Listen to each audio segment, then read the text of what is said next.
ఇక ఏ ధర్మం మీదైనా సరే ఇలాంటి అపవిత్రం ఒక చర్చి మీద జరిగిన, ఒక మస్జిద్ మీద జరిగిన దేశం అల్లకల్లోలం చేసేస్తారు, ప్రపంచం అంతా మాట్లాడతారు, గ్లోబల్ న్యూస్ అయిపోద్ది. కానీ దేశంలో కోట్లాది మంది హిందువులు అపవిత్రమైతే, ఈ ప్రసాదం అపవిత్రమైతే ఒక్కరు కూడా మాట్లాడకూడదు, ఇది సెక్యులర్ వ్యవస్థకు విఘాతం అంటే హిందువులకి మనోభావాలు ఉండవా?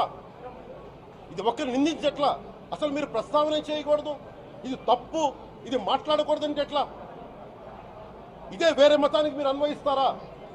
నేను అన్ని మతాల్ని సమానంగా గౌరవించేవాడిని, ఇస్లాంని గౌరవించేవాడిని, క్రిస్టియానిటీని గౌరవించేవాళ్ళం మేమందరం. సనాతన ధర్మం అని మొత్తుకుంటున్నాం. దేనికి సనాతన ధర్మం అంటే? సనాతన ధర్మానికి ఒకరు ప్రారంభించింది కాదు. ఇది ఒక వ్యక్తో ఒక